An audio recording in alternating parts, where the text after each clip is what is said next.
SC, TSP ಹಣವು guarantee ಯೋಜನೆಗಳಿಗೆ ದುರ್ಬಳಕೆ ಆಗದಿರಲು ಗವಾಕ್ಷಿ ಏಕಪದ್ಧತಿ ಜಾರಿಗೆ ತರಲು ದಲಿತ ಸಂಘಟನೆಗಳ ಆಗ್ರಹ.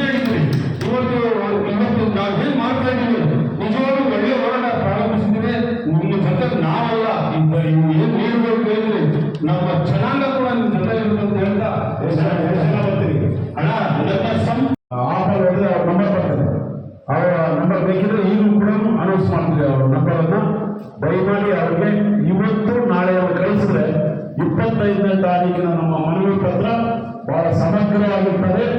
ಸರ್ಕಾರ ಇನ್ನು ಮುಂದೆ ನಾವು ಸುಮ್ಮನೆ ಇದ್ರೆ ನಮ್ಮಂತ ಇವರು ಯಾರು ಇಲ್ಲ ಇರ್ತಕ್ಕಂಥ ಭಾವನೆ ಇರ್ತಾರೆ. ಗಂಟಾಘೋಷವಾಗಿ ಇರ್ತಾ ಇದ್ದಾರೆ. ನಾವು ಅಂತ ಎಲ್ಲರೂ ವಿನಂತಿ ಮಾಡ್ತಾರೆ.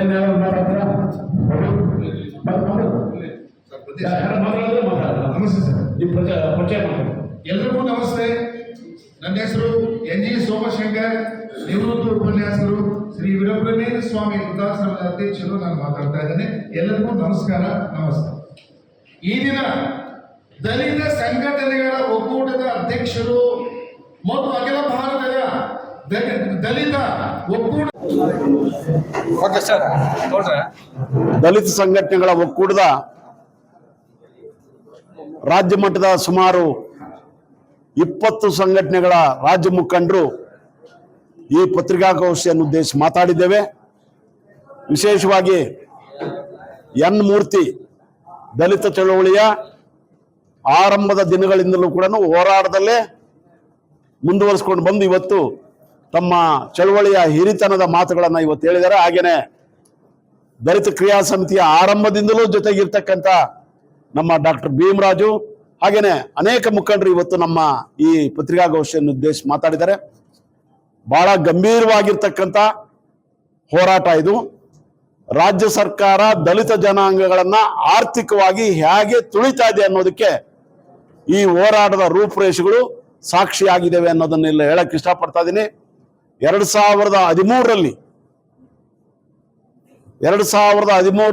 ಜಾರಿಗೆ ಬಂದಂತ SCP TSP ಯೋಜನೆ ಕಾಯ್ದೆ ಏನಿದೆ 2014ರಿಂದ 26ರವರೆಗೂ ಅದರ ಅನುಷ್ಠಾನದ ಆಯಾಮಗಳೇನಿದಾವೆ ಆ ಎಲ್ಲ ಆಯಾಮಗಳಲ್ಲೂ ಕೂಡ ಗ್ಯಾರಂಟಿಗಳಿಗೆ ನಮ್ಮ ಹಣವನ್ನ ದುರ್ಬಳಕೆ ಮಾಡ್ತಾ ಇರ್ತಕ್ಕಂಥದ್ದು. ಲಕ್ಷಾಂತರ ಕೋಟಿ ದಲಿತರ ಹಣವನ್ನ ಗ್ಯಾರಂಟಿಗಳಿಗೆ ಬಳಸಿ ಇವತ್ತು ದಲಿತರಿಗೆ ದ್ರೋಹ ಬಗೆತಕ್ಕಂಥ ಒಂದು ಕರ್ನಾಟಕ ಸರ್ಕಾರ, ಅದು ಕಾಂಗ್ರೆಸ್ ಇರ್ಬೋದು, BJP ಇರ್ಬೋದು, JDS 3 ಪಕ್ಷಗಳ ಆಡಳಿತದಲ್ಲಿ ಇದು ನಡೆದಿದೆ. ಇದಕ್ಕಾಗಿ ದಲಿತ ಸಂಘಟನೆ ಎಲ್ಲಾ ದಲಿತ ಸಂಘಟನೆಗಳು ಎಚ್ಚೆತ್ಕೋಬೇಕು ಇವತ್ತು. ಯಾಕಂತ ಹೇಳಿದ್ರೆ ನಿಮಗೆ ಎಲ್ಲಾ ರೀತಿಯಲ್ಲೂ ದಬ್ಬಾಳಿಕೆ ನಡೀತಾ ಇದೆ. ಆದರೆ ಆರ್ಥಿಕವಾದಂತ ದಬ್ಬಾಳಿಕೆ ಇದೆಯಲ್ಲ, ಅದಕ್ಕಿಂತ ದೊಡ್ಡ ದಬ್ಬಾಳಿಕೆ ಮತ್ತೊಂದಿಲ್ಲ. ಈ ಕಾರಣಕ್ಕಾಗಿ ಇಡೀ ದೇಶದಲ್ಲಿ ಈ ವಿಶೇಷ ಕಾಯ್ದೆ ಜಾರಿ ಆದಾಗಲಿಂದಲೂ ಕೂಡ ದಲಿತ ಸಂಘಟನೆಗಳ ಮುಖಂಡರು ದನಿ ಎತ್ತಿ ಮಾತಾಡ್ತಾ ಇದ್ದಾರೆ. ಆದರೆ ಆ ದನಿಗೆ ಬೆಲೆ ಇಲ್ಲದಂತೆ ರಾಜ್ಯ ಸರ್ಕಾರಗಳ ವಿಶೇಷವಾಗಿ ಆರ್ಥಿಕ ಇಲಾಖೆ, ಸಮಾಜ ಕಲ್ಯಾಣ ಇಲಾಖೆಯನ್ನ ಹಿಂದಕ್ಕೆ ತಾನು ಮುಂಚೂಣಿಯಲ್ಲಿ ಬಂದು ದಲಿತರಿಗೆ ದ್ರೋಹ ಮಾಡ್ತಾ ಇರ್ತಕ್ಕಂಥ ಕೆಲಸ ಮಾಡ್ತಾ ಇರೋದನ್ನ ತೀವ್ರ ಖಂಡಿಸೋದು ಅಷ್ಟೇ ಅಲ್ಲ, ಗ್ಯಾರಂಟಿಗಳಿಗೆ ಬಳಸಿರ್ತಕ್ಕಂಥ ಹಣ, ಎನ್ ಮೂರ್ತಿ ಅವರು ಅದರ ಬಗ್ಗೆ ಮಾತಾಡ್ತಾರೆ, ಎಷ್ಟು ಹಣ ಬಳಸಿದಾರೋ ಆ ಹಿಂಬಾಕಿಯನ್ನ ಮತ್ತೆ ಮುಂದಿನ ಬಜೆಟ್ ಅಲ್ಲಿ ನಮಗೆ ವಾಪಸ್ ಕೊಡಬೇಕು ಈ ಸರ್ಕಾರ.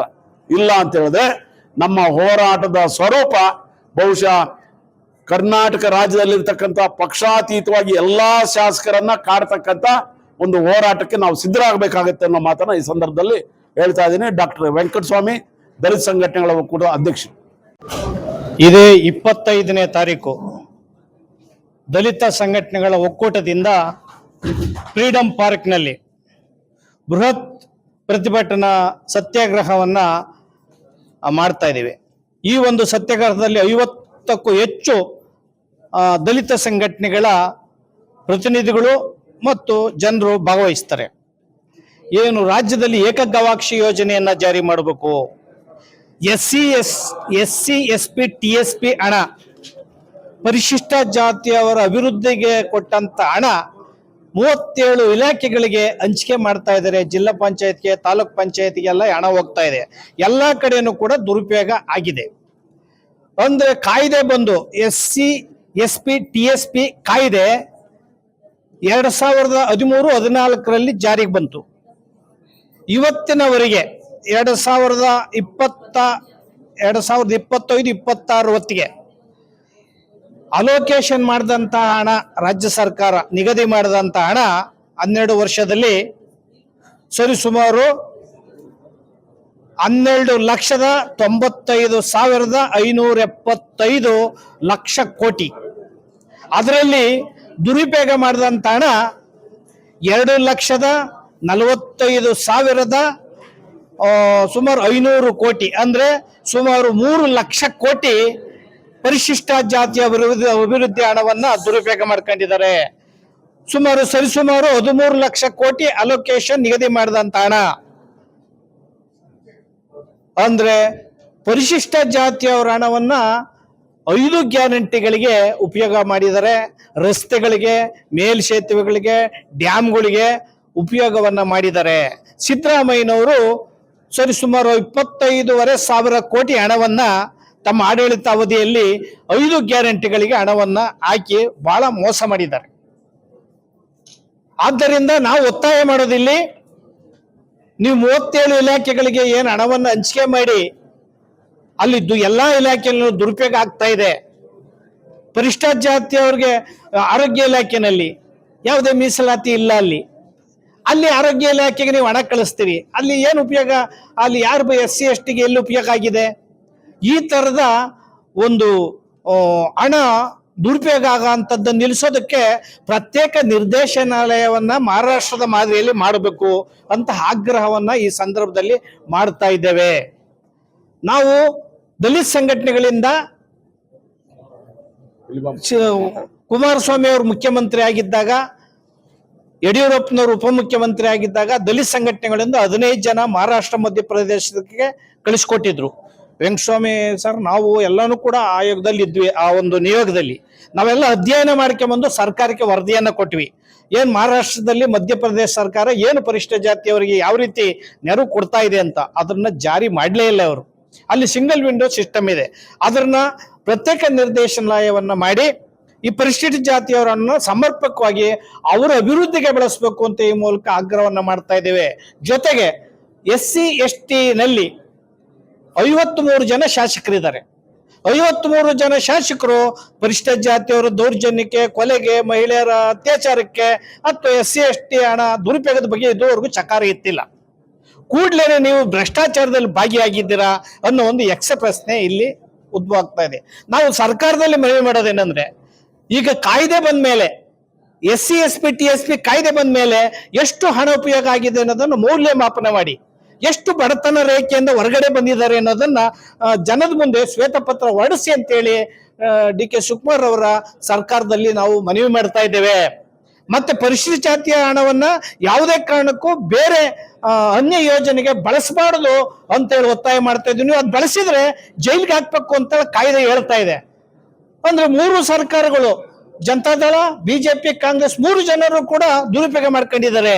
ಕುಮಾರಸ್ವಾಮಿ ಅವರು, ಬಸವರಾಜ ಬೊಮ್ಮಾಯಿರವರು, ಸಿದ್ದರಾಮಯ್ಯನವರು, ಯಡಿಯೂರಪ್ಪನವರು ಎಲ್ಲರೂ ದುರುಪಯೋಗ ಮಾಡ್ಕೊಂಡಿದ್ರು. ಕೋವಿಡ್ ಸಂದರ್ಭದಲ್ಲಿ 2019ರಲ್ಲಿ ಕಾರಜೋಳರವರೇ ನೇರವಾಗಿ ಹೇಳಿದ್ರು ಪತ್ರಿಕೆಗೆ, 19,000 ಕೋಟಿ ಪರಿಶಿಷ್ಟ ಜಾತಿ SC ST TSP ಹಣವನ್ನ ನಾವು ಹಾಗೇನೆ ಜನರಲ್ಲಿ ಕೊಟ್ಬಿಟ್ಟಿದೀವಿ, ಉಪಯೋಗ ಮಾಡ್ಕೊಂಡಿದೀವಿ ಅಂತ ನೇರವಾಗಿ ಹೇಳಿಕೆ ಕೊಟ್ರು. ಮಾದೇವಪ್ಪನವರು 25,000 ಕೋಟಿಯನ್ನ ನಾವು ತೆಗೆದಿದ್ದೇವೆ ಅಂತ ಹೇಳಿ ಹೇಳಿಕೆಯನ್ನ ಕೊಟ್ರು. ಈ ರೀತಿ ಪರಿಶಿಷ್ಟ ಜಾತಿಯವರಿಗೆ ಅಲೋಕೇಶನ್ ಮಾಡೋದು, ನಿಗದಿ ಮಾಡೋದು, ನೀವು ಬೇರೆದಕ್ಕೆ ನೀವು ದುರುಪಯೋಗ ಮಾಡ್ಕೊಳ್ಳೋದು ಇದೆಯಲ್ಲ, ಇದು ಜೈಲಿಗೆ ಯಾರನ್ನ ಹಾಕ್ಬೇಕು ಅಂತ ಹೇಳಿ ಇವತ್ತು ಪ್ರಶ್ನೆ ಮಾಡಬೇಕಾಗಿದೆ. ಮುಖ್ಯಮಂತ್ರಿಗಳನ್ನ ಹಾಕ್ಬೇಕಾ, ಅಧಿಕಾರಿಗಳನ್ನ ಹಾಕ್ಬೇಕಾ? ಆ ಕಾಯ್ದೆನಲ್ಲಿ 7C 7D ಅಂತ ಇದೆ. ನಾವು ದಲಿತ ಸಂಘಟನೆಗಳು ಭಾರಿ ಹೋರಾಟ ಮಾಡಿದ್ವಿ. ಹೋರಾಟ ಮಾಡಿ 7D ಅಂತ ತೆಗೆದ್ರು, 7C ಹಂಗೆ ಇಟ್ಕೊಂಡಿದ್ದಾರೆ ದುರುಪಯೋಗ ಮಾಡೋದಕ್ಕೆ. 7C ತೆಗಿಬೇಕು, ಮತ್ತೆ ಕಾಯ್ದೆನಲ್ಲಿ ಯಾವ್ದಕ್ಕೆ ಅವರ ಅಭಿವೃದ್ಧಿಗೆ ವಿನಿಯೋಗ ಮಾಡಬೇಕು ಅಂತೇಳಿ ನೀವು ಆ ಕಾಯ್ದೆನಲ್ಲಿ ಕಾನೂನನ್ನ ಸರಿಯಾದ ರೀತಿಯಲ್ಲಿ ತರಬೇಕು. ಮತ್ತೆ ದುರುಪಯೋಗ ಮಾಡಿದ್ದರ ಮೇಲೆ ಕ್ರಮ ತಗೋಬೇಕು ಅಂತೇಳಿ 25 ತಾರೀಕು ಬೃಹತ್ ಹೋರಾಟವನ್ನ ಎಲ್ಲಾ ದಲಿತ ಸಂಘಟನೆಗಳು ನಾವು ಒಟ್ಟಿಗೆ ಸೇರಿ ಸಮಗ್ರವಾಗಿ ಹೋರಾಟ ಮಾಡ್ತಾ ಇದ್ದೇವೆ. ಇದೇ ರೀತಿ ದುರುಪಯೋಗ ಮುಂದುವರೆದ್ರೆ ರಾಜ್ಯಾದ್ಯಂತ ಉಗ್ರ ಹೋರಾಟ ಮಾಡ್ತೇವೆ ಅನ್ನೋ ಮಾತನ್ನ ಈ ಮೂಲಕ ಎಚ್ಚರಿಕೆಯನ್ನು ಕೊಡ್ತಾ ಇದ್ದೀವಿ. ಕಾರ್ಯಕ್ರಮ ಮೇಡಮ್, ಒಂದು ಪ್ರಶ್ನೆ ಕೇಳ್ಬಿಡ್ತೀನಿ ಮೇಡಮ್. ಎಸ್ ಪಿ ಹಣನ ದುರುಪಯೋಗ ಮಾಡ್ಕೊಳ್ತಾರೆ ಅಂತ ರಾಷ್ಟ್ರೀಯ ಅಧ್ಯಕ್ಷರುಗಳು ಘಟಾನುಘಟಿಗಳು ಇಬ್ರು ನಾಯಕರು ನಿಂತವ್ರೆ. ಅವರು ಹೇಳ್ತಾನೆ ಅವರೇ ಹೋರಾಟ ಮಾಡ್ಕೊಂಡೇ ಬಂದವ್ರೆ. ಆದ್ರೆ ನನ್ನ ಪ್ರಶ್ನೆ, ಈ ಸಮಾಜ ಕಲ್ಯಾಣ ಇಲಾಖೆ ಡಿಮ್ಯಾಂಡ್ ಆಗ್ಬಿಟ್ಟೈತೆ ಮೇಡಮ್, ನನಗ್ ಬೇಕು ಎಲ್ಲಾ ಪಕ್ಷದವ್ರು. ಏನ್ ಕಾರಣ? ಒಂದು. ಎರಡನೇದು, ಅವ್ರಿಗೆ ಅರಿವಿಲ್ವಾ ಮೇಡಮ್ ನಮ್ಮ ಸಮುದಾಯಕ್ಕೆ ಅನ್ಯಾಯ ಆಗ್ತಾ ಇದೆ, ನನ್ನ ದುಡ್ಡು ಮಂತ್ರಿ ಮಾಡಿದ್ದಾರೆ, ನಮ್ಮ ಸಮುದಾಯದವ್ರು ಓಟ್ ಹಾಕಿ ಗೆಲ್ಸಿ ಕೊಡಬಾರ್ದು ಅಂತ ಅರಿವಿಲ್ವಾ ಅಂತ ನನ್ನ ಪ್ರಶ್ನೆ. ಇಲ್ಲ, ಅವ್ರಿಗೆ ಅರಿವಿದೆ, ಆದ್ರೆ ನಮಗೆ ಅರಿವಿಲ್ಲ. ಮುಖ್ಯವಾಗಿ ನಾವು ಯಾರನ್ನ ಗೆಲ್ಲಿಸ್ತೀವಿ ಅವ್ರನ್ನ ಪ್ರಶ್ನೆ ಮಾಡೋದ್ರಲ್ಲಿ ಸೋಲ್ತಾ ಇದೀವಿ. ಯಾಕಪ್ಪ ಅಮೌಂಟ್ ಮಿಸ್ಯೂಸ್ ಆಗ್ತಾ ಇದೆ? ಎಷ್ಟು ಜನಕ್ಕೆ ನೀನು ನಿನ್ನ ಕರ್ತವ್ಯನ ನಿಭಾಯಿಸಿದೀಯಾ? ನೀನು ಪ್ರಾಪರ್ ಆಗಿ ನಾನು ಈ ಕೆಲಸ ಮಾಡ್ತೀನಿ ಅಂತ ಹೇಳಿ ನಮ್ಮೆಲ್ಲರೂ ನಂಬಿಕೆ ಪಡ್ಕೊಂಡು ನಮ್ ಓಟ್ ತಗೊಂಡು ನೀನ್ ಹೋಗಿ ಆ ಸ್ಥಾನದಲ್ಲಿ ಕೂತಿದ್ಯಲ್ಲ, ಯಾಕೆ ನೀನ್ ಕರ್ತವ್ಯ ಲೋಪ ಮಾಡ್ತಾ ಇದೀಯಾ ಅಂತ ಪ್ರಶ್ನೆ ಮಾಡುವಂತ ಗಟ್ಸು ನಮ್ಮಲ್ಲಿಲ್ಲ. ಎಲ್ಲರೂ ಏನ್ ಮಾಡ್ತಾ ಇದ್ದಾರೆ, ನಾನಾಯ್ತು, ನನ್ನ ಕೆಲಸ ಆಯ್ತು, ನನ್ನ ಬೆಳವಣಿಗೆ, ನನ್ನ ಕುಟುಂಬ, ನನ್ನ ಮನೆ, ನನ್ನ ಏಳಿಗೆ ಏನು, ಇಷ್ಟರಲ್ಲೇ ಬ್ಯುಸಿ ಆಗಿದ್ದಾರೆ. ಸೊ ಇಲ್ಲಿ ಇರೋ ಫಂಡು ನಮ್ಮ ಬೆಳವಣಿಗೆಗೋಸ್ಕರನೇ, ಮುಂದಿನ ನಮ್ಮ ಮಕ್ಕಳ ಭವಿಷ್ಯ ಕಟ್ಕೊಳ್ಳಿಕ್ಕೆ ಅನ್ನೋದು ಎಲ್ಲಿವರೆಗೆ ಅರ್ಥ ಆಗಲ್ಲ ಅಲ್ಲಿವರೆಗೆ ಇವರು ಯಾವುದೇ ಕಾರಣಕ್ಕೆ ಬಾಯಿ ಬಿಡೋದಿಲ್ಲ.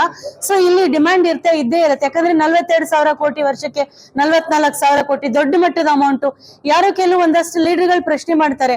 ಪ್ರಶ್ನೆ ಮಾಡಿದವ್ರ ಮೇಲೆ 4 ಕೇಸ್ ಹಾಕ್ಬಿಟ್ಟು, ಇಲ್ಲ ಅವ್ರನ್ನ ಎಂಗೇಜ್ ಮಾಡ್ಬಿಟ್ರೆ, ಇಲ್ಲ ಬೇರೆ ಇಶ್ಯೂನ ಬಾಬಾ ಸಾಹೇಬ್ರನ್ನ ಹಂಗೆ ಮಾತಾಡಿದಾಗ ಅಲ್ಲಿ ಡೈವರ್ಟ್ ಆಗ್ತಾರೆ. ಸೊ ಅಲ್ಲಿ ಇಶ್ಯೂ ಡೈಲ್ಯೂಟ್ ಆಗುತ್ತೆ. ಇವ್ರು ಆರಾಮಾಗಿ ಅದನ್ನ ತಿನ್ನೋ ಕೆಲಸ ಮಾಡ್ತಾರೆ. ಮತ್ತೆ ಆ ತರ ಮಿಸ್ಯೂಸ್ ಮಾಡಿದ್ಮೇಲೂ ಬಹಿರಂಗವಾಗುತ್ತೆ. ಅವ್ರಗಳ ಮೇಲೆ ಚಾರ್ಜ್ ಶೀಟ್ಗಳಾದ್ರೂ ಸಹ ಮತ್ತೆ ಮಂತ್ರಿ ಪದವಿ ಕೊಡ್ತಾರೆ. ಯಾಕೆ ಅಂದ್ರೆ ಎಲ್ಲರೂ ಮೇಲಿನಿಂದ ಕೆಳಗಡೆವರೆಗೆ ಸರ್ಕಾರವೇ ಇನ್ವಾಲ್ವ್ ಆಗಿ ತಿಂದಿರುತ್ತೆ. ಹಾಗಾಗಿ ನೀನ್ ಕೊಡ್ಲಿಲ್ಲ ಅಂದ್ರೆ ಅವ್ರು ನಿನ್ ಬಂಡವಾಳನ ಬಯಲ್ಗೆಳಿತಾರೆ. ಇದು ಬಹಿರಂಗವಾಗಿರುವಂತ ಓಪನ್ ಸೀಕ್ರೆಟ್ ಇದು. ಜೊತೆಗೆ ನಾನು ಇನ್ನೊಂದೇನ್ ಹೇಳ್ತೀನಿ, ಏನು ಸರ್ಕಾರ ಗ್ಯಾರಂಟಿ ಯೋಜನೆಗಳಲ್ಲಿ ನಮ್ಮನ್ನ ಅಸ್ಪೃಶ್ಯರನ್ನಾಗಿ ನೋಡಿದೆ, ನಮ್ಮ ಮೇಲೆ ಡಿಸ್ಕ್ರಿಮಿನೇಷನ್ ಮಾಡಿದೆ. ಯಾಕೆ ಅಂದ್ರೆ ತಾರತಮ್ಯ ಮಾಡಿದೆ. ಇವಾಗ ನಮ್ಮನ್ನ ಜನರಲ್ ಯೋಜನೆಗಳಿಂದ ಹೊರಗಡೆ ಇಟ್ಟಿದ್ದಾರೆ. ಎಲ್ರಿಗೂ ಇರೋ ತರ ನಮಗೂ ಇರ್ಬೇಕಿತ್ತಲ್ಲ, ನಮಗ್ ಕೊಡ್ಲಿಲ್ಲ. ನಮಗೆ ಸ್ಪೆಷಲ್ ಫಂಡ್ ಅಲ್ಲಿ ಕೊಡ್ತಾ ಇದ್ದಾರೆ. ನಮಗೆ ಸ್ಪೆಷಲ್ ಫಂಡ್ ಇರೋದು ನಮ್ಮ ಅಭಿವೃದ್ಧಿಗೆ. ನೀವು ಜನರಲ್ ಯೋಜನೆಯಿಂದ ನಮಗೆ ಹೊರಗಡೆ ಇಟ್ಟಿದ್ದೀರಾ ಅಂದ್ರೆ ಮಾಡಿರೋ ಎಲ್ಲಾ ಸರ್ಕಾರಗಳ ಮೇಲೆ ಅಟ್ರಾಸಿಟಿ ಕೇಸ್ ಫಸ್ಟ್ ಫೈಲ್ ಆಗ್ಬೇಕು. ನೀವ್ ಯಾಕೆ ಜನರಲ್ ಫಂಡ್ ಅಲ್ಲಿ ನಮಗ್ ಕೊಡ್ತಾ ಇಲ್ಲ? ನೀವ್ ಯಾಕೆ ನಮ್ಮನ್ನ ಅದರಿಂದ ಹೊರಗಡೆ ಇಟ್ಟಿದ್ದೀರಾ? ನೀವು ಮಿಸ್ಯೂಸ್ ಮಾಡಿರೋದು ಅದು ಸೆಕೆಂಡ್ರಿ. ಎಲ್ಲರೂ ಮಿಸ್ಯೂಸ್ ಮಾಡಿದೀರಾ. ಫಸ್ಟ್ ನಿಮ್ಮಗಳ ಮೇಲೆ ಯಾರ್ಯಾರು ಮುಖ್ಯಮಂತ್ರಿಗಳಿದ್ರು, ಯಾರ್ಯಾರು ಸಮಾಜ ಕಲ್ಯಾಣ ಇಲಾಖೆಯ ಮಂತ್ರಿಗಳಿದ್ರು, ಯಾರ್ಯಾರು ಟಾಪ್ 10 ಅಧಿಕಾರಿಗಳಿದ್ರು, ನಿಮ್ಮೆಲ್ಲರ ಮೇಲೂ ಅಟ್ರಾಸಿಟಿ ಆಗ್ಬೇಕು. ನನಗ್ ನಿಜವಾಗ್ಲೂ ಏನಾದ್ರೂ ಅವಕಾಶ ಸಿಕ್ಕದೆ ಫಸ್ಟ್ ಮಾಡೋದು ಆ ಕೆಲಸ. ಇನ್ಕ್ಲೂಡಿಂಗ್ ಮಿನಿಸ್ಟರ್ಗಳು, ಸಮುದಾಯದ MLA MP ಗಳನ್ನ ಸೇರಿಸಿ ಅಟ್ರಾಸಿಟಿ ಕೇಸ್ ಮಾಡ್ತೀನಿ, ಜೈಲಿಗೆ ಹಾಕಿಸ್ತೀನಿ. ಯಾಕೆ ಅಂದ್ರೆ ಮೊದಲು ನೀವು ಇಲ್ಲ ಆರೋಪಿತರು.